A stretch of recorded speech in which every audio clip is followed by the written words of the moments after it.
fazendo curso, só porque eu não tenho o que fazer de sábado e domingo, aí vou lá, meio de janeiro, primeiro eu tenho 3 finais de semana que eu fico lá, né? Eu nem vou dizer mais agora, vamos para frente. O poder curativo estará na razão direta da pureza da substância inoculada, mas depende também da energia da vontade. Isso é muito relevante. Por quê? Porque eu posso ter um fluido muito puro, mas eu não tenho a vontade. E não é a vontade assim, dizer, não, venha que eu curo. Isso é ausência de vontade. Não venha, eu curo. Esse tem vontade. Mas esse negócio da gente, você pode vir aqui, ou então eu vou até onde você está, você aplica um passo em mim. Venha. Olha que negócio mais poderoso. Aí você vai, chega lá e diz, olha, eu vim. Rapaz, você já chegou. Olha que vontade. Tá bom, senta aqui que eu já venho. A pessoa, mas rapaz, dia de sábado eu tenho que aplicar um passo. Esse pessoal também é demais. Só eu pedindo a ajuda do mundo espiritual. Se é verdade. Porque você mesmo não vai fazer desgraça nenhuma, então vai fazer só desgraça. Então a vontade é você se determinar. Eu às vezes brinco assim, falo bem jocoso, para a gente sentir, porque às vezes a gente não percebe, a gente nem se dá conta da besteira que está fazendo. Meu Deus do céu, para que eu fui dizer que a pessoa viesse? Então era melhor você não aplicar. Dispense logo, dispense. Não, mas eu vou fazer assim mesmo. Não, assim mesmo não presta. Você que tem, então, já que veio, já que eu tenho que fazer, então, deixa eu ver aqui, Senhor, dá-me equilíbrio, porque eu estou desequilibrado. Nem que eu tenha que passar aqui mais 15 minutos conversando até eu chegar no ponto, porque eu tenho que ir para valer. Eu não posso ir fazer um passo só porque eu tenho um bom fluido. Não, porque eu tenho um bom fluido. Por que você sabe que você tem meu fluido? Não, porque onde eu boto a mão fica boa a pessoa. Se é assim mesmo, não. Quando eu estou disposto, pois então você fica disposto, porque vai ser para valer. Se você não vier com essa vontade, com essa disposição, deixa para outra hora. Não conte com isso não. Quanto maior for a vontade, tanto mais abundante a emissão fluídica provocará e tanto maior força de penetração dará o fluido. Depende ainda das intenções daquele que deseja realizar a cura, seja homem ou espírito. Ter o fluido, ter vontade e ter intenção. Porque quando Allan Kardec, em outros textos, ele fala vontade dirigida. Dirigida é exatamente a intenção. Porque eu posso ter vontade, mas vamos lá ver o que é, sei não. Vontade dirigida, eu vou te ajudar, eu vou fazer, nós vamos vencer, vamos, e aí vai, consegue. Mas a gente não faz bem assim. Lendo livros clássicos, às vezes até essas leituras clássicas deixam até a gente meio de cabeça baixa. Está certo que os magnetizadores clássicos aplicavam passes normalmente mais demorados do que a gente.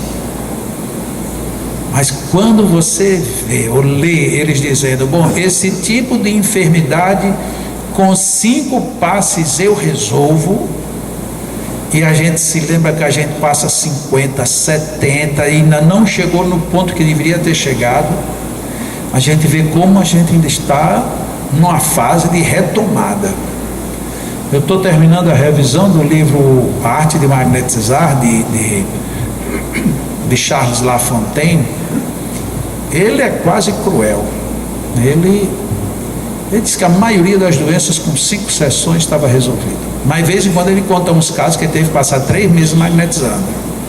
Mas quando ele pegou um caso, por exemplo, que passou 3 meses magnetizando a pessoa já não falava, a pessoa não se movimentava, ela era paraplégica, a pessoa já tinha uma vida já totalmente sem sentido, outros nem falavam nem ouvia, e em 3 meses a pessoa volta tudo. Aí eram sessões ali de 2 horas, 3 horas, mas funcionava. E ele fazia questão de, na maioria das sessões, ter médicos presentes para assistir. E ele pedia, sabe qual é o médico que eu quero? Você está se tratando com quem? Com o doutor fulano. Pois diga a ele, examine com ele um horário, porque eu quero que ele assista. Ou seja, não era brincadeira não. Aí quando a gente lê isso, a gente coça assim a cabeça, meu Deus, eu ainda estou brincando de magnetismo, porque os homens conseguiam muita coisa. E a gente ainda não consegue quase nada, apesar de que já contamos hoje com grandes vitórias, né? Ainda no livro dos médiuns, item 131. Tanto quanto do espírito errante é espírito que está no mundo espiritual. A vontade é igualmente atributo do espírito encarnado, ou seja, tanto para ele como para a gente, a vontade é um atributo. Daí o poder do magnetizador, poder que se sabe estar na razão direta da força de vontade. O nosso poder está na razão direta da força de vontade. Mas aí a gente aprendeu que a gente nem deve ter essa vontade toda, né? Ai, quem sou eu? Esse tal do quem sou eu é um negócio sério. Parece que espírita nunca foi numa SSP para tirar carteira de identidade, que é um tal de quem sou eu.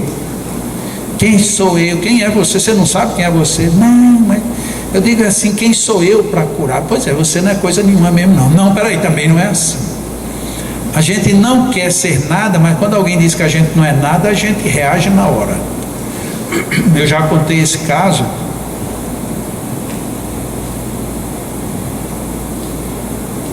Diversas vezes em que eu fui confrontado com essa necessidade de vontade. Quando um amigo meu me telefonou me pedindo para ajudá-lo no atendimento a um jovem 19 anos, atleta, não fumava, não bebia, não dormia fora de hora, um cara super bem conformado fisicamente, e de repente começou a aparecer dor. Foi para o médico, do médico foi para o hospital, do hospital já foi para UTI, e quando os pais foram lá, disseram que o negócio era terminal, e que o boy ia morrer. E aí, um amigo meu lá da cidade me telefona: Jacó, eu queria que você fosse comigo para a gente aplicar lá um passe. Eu disse, mas eu não tenho como ir aí, nós moramos a 3.000 quilômetros de distância em média. Disse, não, mas você não precisa vir aqui, eu só quero que você venha, você faça aí uma vibração, venha comigo, porque eu vou lá que eu vou curar o rapaz. Eu disse, mas você vai curar? Ele disse, claro que eu vou, Deus pediu para eu ir curar ele. Aí nesse momento eu tive essa reação que é muito comum, né? Alguém chegar para a gente e dizer, Deus disse, isso não é coisa de espírita, né? A gente fica meio, eu digo, como foi que Deus disse a você? Ele disse, só veja bem, o pai dele era meu amigo na juventude, e a gente brigou um com o outro e a gente nunca mais se falou. A gente não se fala, eu me cruzo com ele e tal, a gente não se fala. Aí o filho dele nessa situação, ele chamou um amigo nosso, aí disse, rapaz, vá lá falar com ele, para ele vir aqui, porque se ele vier aqui, meu filho fica curado. Isso não é coisa de Deus?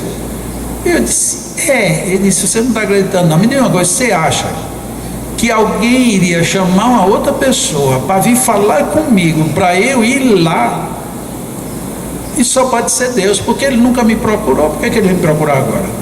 Se é realmente Deus, usa de muitos caminhos. Ele disse, não, porque ele podia ter mandado chamar outra pessoa, mas ele mandou chamar a mim, por isso é que eu digo que foi Deus. Eu digo, pronto, agora, mas por que? Eu não estou entendendo. Ele disse, Jacó, veja bem, Deus não conhece a gente, ele sabe que eu não entro em nada para perder, se eu for é porque eu vou para tirar o menino lá do hospital, o menino vai ficar bom. Mas rapaz, vamos supor aqui que você não conseguir, disse, olha, para não conseguir Deus não precisa de mim, para não conseguir ele podia chamar qualquer pessoa, se ele me chamou é porque eu vou lá tirar o rapaz, e o rapaz vai ficar bom. Agora, você vai ou você não vai comigo? Ou seja, a minha vontade estava lá embaixo, que eu estava com medo, o cara, ele estava garantido demais o negócio. Ele disse, tá bom, eu vou, que hora? Não, eu estou saindo para lá agora, daqui a 15 minutos você se concentra, daqui a 15 minutos eu estou lá, e eu vou tirar o rapaz de lá. E eu ainda quis dizer, rapaz, mas eu digo, não vou ficar calado, porque ele está determinado, ele vai tirar o rapaz de lá mesmo, esse vai. Se fosse eu não ia com tanta força não. Ele disse, pois então eu vou lá, e estou contando com você. Eu digo, legal, vamos nessa. Nessas alturas eu digo, eu tenho que ir mesmo, eu não posso ficar mais nessa. Parei lá o que eu estava fazendo, comecei a fazer minhas preces. Eu nem me lembro mais, mas eu devo ter de Deus, dá-me vontade, porque o negócio é complicado. Ele não tem o que fazer, o Senhor chamou ele agora me chamou, olha que complicação. Agora vamos, agora já estamos na dança, vamos. E ele foi, e no dia seguinte o rapaz saiu do hospital, e o rapaz, até onde eu sei, até hoje é vivo. Essa história já tem aí, no barato, uns 10 anos. Ou seja, ele disse, eu vou curá-lo e vou tirá-lo do hospital. Mas rapaz, como é que você diz isso? Deus quer. Porque se ele não quisesse, ele chamava qualquer outro. Para não tirar, ele não precisava me chamar, não. Ele só me chamou porque sabe quando eu vou para valer. E isso faz falta a gente não tem essa determinação. A gente vai fazer uma cirurgia, em vez de a gente dizer, Deus me ajude para que tudo seja bom, rápido e que eu fique curado logo, a gente diz, Senhor, e se eu morrer? A gente já pensa na desgraça lá da frente. Homem, você quer viver? Então pense no viver. Senhor, eu sei que essa cirurgia é delicada, todo mundo passa 3 meses puxando a perna, eu não quero passar nem 2 dias, viu? O senhor veja aí, vamos fazer aqui um trato, porque não dá certo eu ficar 3 meses com a perna estirada, não. Mas a gente fica, olha que desgraça, mas todo mundo passa 3 meses, aí a gente fica lá pedindo visita, porque faz 3 meses que está com a perninha parada. Homem, se levante, converse com Deus. Senhor, olha, vamos nessa, o Senhor tem tudo, não tem? Deus tem tudo, então por que ele não me dá um pouquinho dele? Só acelera aqui a cicatrização. Mas meu filho, você é diabético, tudo bem, eu vou passar uma semana sem comer açúcar, o senhor corrige aqui o negócio? Mas a gente não sabe nem conversar com Deus, não, a gente fica morrendo de vergonha dele. Senhor, veja aí se é possível, veja se é possível. Não, ele pode. Minha mãe batia muito nesse ponto. A gente chega na casa espírita, vai ouvir uma prece, aí a pessoa diz, que Jesus possa nos ajudar. Jesus possa não, ele pode. Agora você que está duvidando. Que Deus possa me dar luz. Possa não, ele tanto dá que põe um sol desse tamanho aí na sua frente, você não deve nem olhar para ele. Deus pode tudo, Jesus pode tudo, quem não está podendo é você. Levante, mude a linguagem de si próprio, é a neurolinguística, né? Sem ser necessariamente aluno mas que a gente use a vida de uma forma mais positiva, mais produtiva, mais feliz. Assim se explica a faculdade de cura pelo contato e pela imposição das mãos, faculdade que algumas pessoas possuem em grau mais ou menos elevado. Isso aqui, essa frasezinha aqui, ela é um pano de fundo cheio para as pessoas que não querem magnetismo. Tá vendo? Olha, basta apenas a imposição de mãos. Se a gente for literal, tem que ler primeiro antes diz o toque. Mas aí quem quer que a gente só faça imposição não quer que a gente toque. Aí você veja como o negócio é engraçado. Segundo, imposição de mãos não era mão parada apenas. Imposição de mãos é o que hoje nós chamamos de passes. Naquela época, em vez de falar aplicar passes, a gente dizia aplicar imposição. Imposição como? Imposição no sentido de que eu estou te impondo um fluido. Como que eu estou impondo? Assim. Eu estou te impondo fluidos. Não é impondo no sentido mão parada, é impor no sentido colocar fluido. E o toque é o toque mesmo. E no toque também é um tipo de imposição. Só que para que não houvesse dúvidas, toque é toque e imposição é todo o resto. Aí a gente está vendo, olha, lá no livro dos médiuns diz que é para a gente fazer só imposição. Não, se é para fazer só imposição, então pode fazer toque também. Mas o toque não é conveniente, o toque isso, o toque aquilo, e aí a gente vai escapando.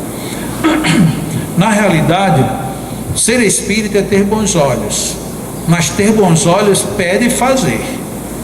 Não adianta ter bons olhos e não fazer nada.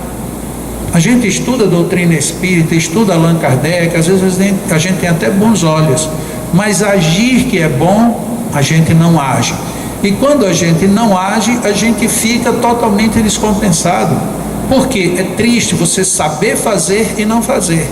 Enquanto você não sabe fazer, você não faz, pelo menos você não está desequilibrado.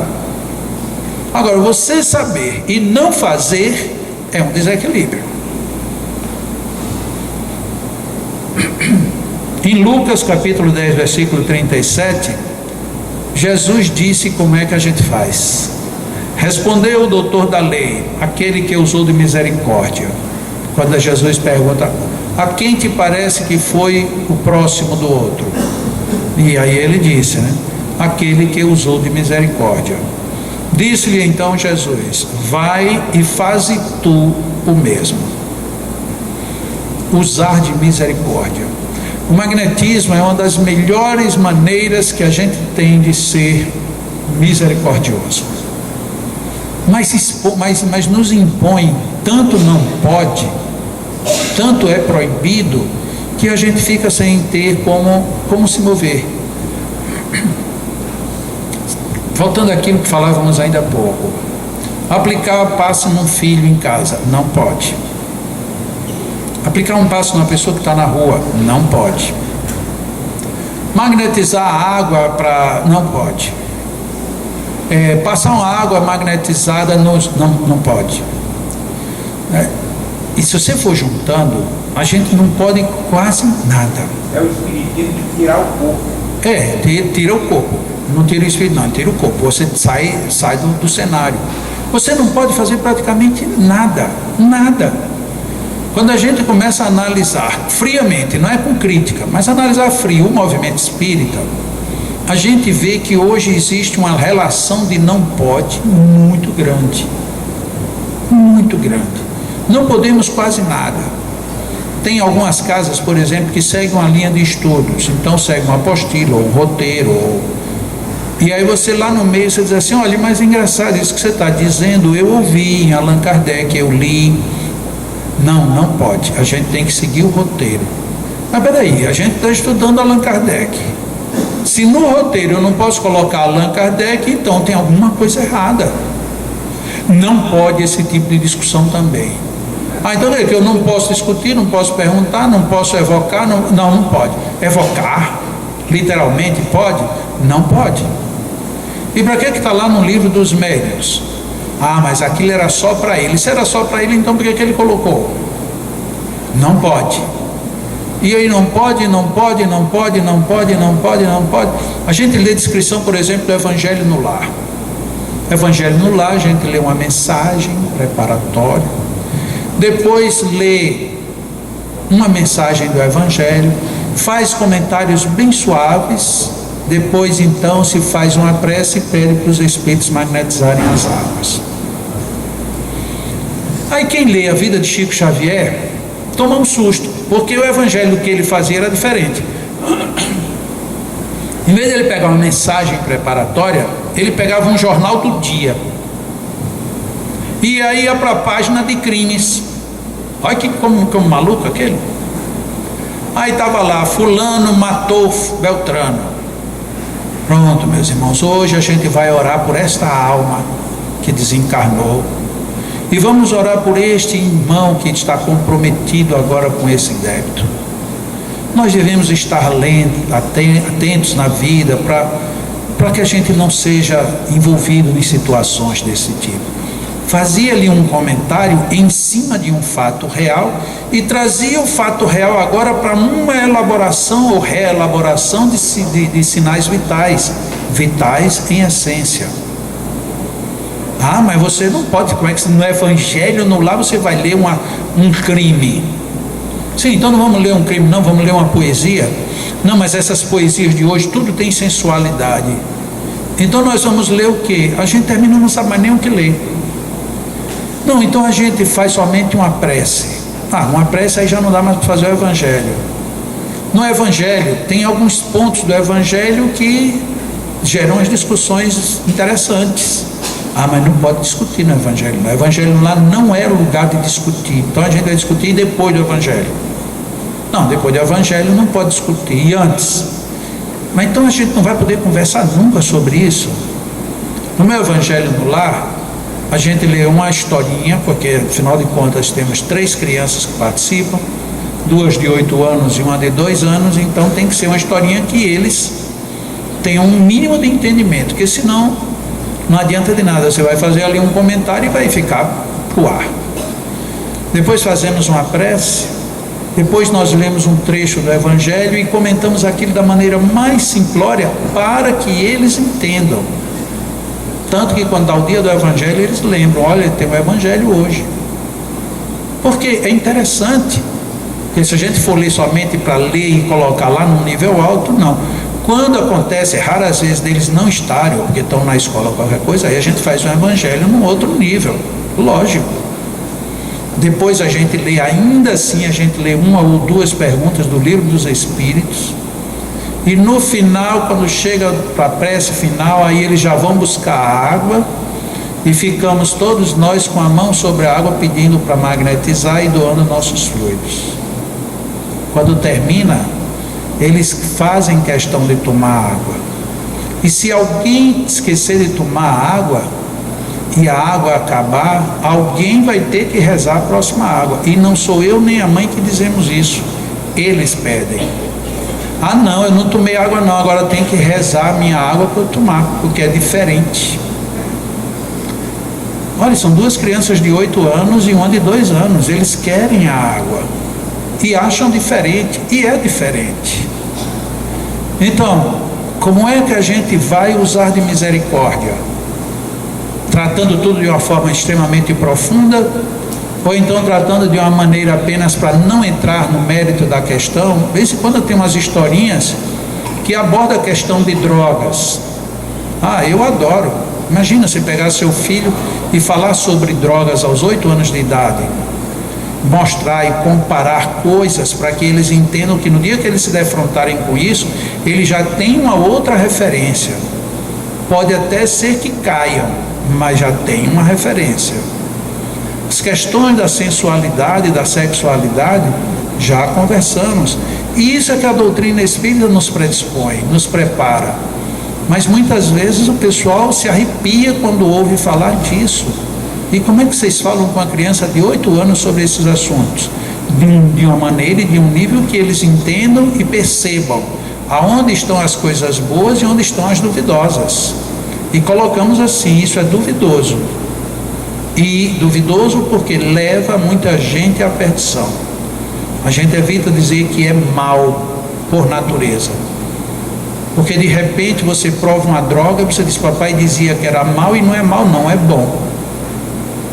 Então a gente põe que é duvidoso em função do futuro. Mas pronto, aqui eu já vou parar, porque senão a gente vai entrar naquela mensagem que eu disse. Algumas pessoas pediram explicação de como é o nosso roteiro. O nosso roteiro, ele não é necessariamente, eu evitei distribuí-lo. Por quê? Porque quando eu coloco, nesse momento vai ter isso, no outro momento vai ter aquilo, e no terceiro momento vai ter aquilo outro, é natural que a gente fique na expectativa. E depois começa a sofrer decepção, porque não sai necessariamente na ordem. À medida em que nós vamos interagindo, que a gente vai sentindo onde vão os anseios, de onde vem, o que se espera, aí a gente vai começando a dar forma. Não se preocupem que a gente vai ver a teoria e vamos ver a prática. E tudo vai tentar, pelo menos da minha maneira, sair da forma mais fluida possível. Quem já participou comigo dos outros seminários sabe que nesse primeiro momento eu fico em cima de Allan Kardec o tempo todo. Até este ano passado, até 2015, eu colocava sempre a sequência do livro Reavaliando Verdades Distorcidas. Como tem muita gente aqui, muita mesmo, que participou já de outros cursos comigo, eu resolvi fazer esse outro tipo de abordagem, e colocando Allan Kardec de uma maneira, no meio solta, mas de tal maneira que vai somando. Se vocês, talvez quem já tenha mais frequência em cursos, perceba como as coisas estão se encaixando. Quem está vindo pela primeira vez e que nunca analisou, talvez esteja achando assim um pouco solto, mas não se preocupem que vocês vão perceber como tudo isso está bem amarrado E como isso vai se encaixar. Quando vocês menos esperarem, vocês vão entender, por isso que lá naquela hora ele falou aquele assunto. Onde é que está o encaixe? Veja que a gente já falou aqui de pensamento e vontade, e eu não entrei ainda na vontade objetivamente. Por quê? Porque eu só vou enaltecer a vontade quando a gente chegar na fé. Porque a fé é um outro elemento que a gente também usa de uma forma um tanto quanto confusa. A gente diz que a fé é uma fé não cega, mas a gente cega com essa fé que a gente está seguindo, que a gente termina se fechando também. Uma fé não cega é uma fé que abre e não que fecha. Todas as vezes que Deus disser, eu tenho fé de que vai ser assim, você fechou. Isso é fé cega. Na hora que você tem a vontade de fazer e se empenha, aí a fé é aberta. Então, essas situações a gente vai encaixando. Logo depois dessa mensagem, por ela ser um pouco longa, eu prefiro a gente começar com ela. Aí vocês vão perceber onde é que a teoria vai começar a entrar, e isso vai ficando bem mais fluido para a gente ter uma percepção melhor do todo. Nós vamos fazer agora um pequeno coffee break, um pequeno intervalo, e às 9:55 a gente retoma.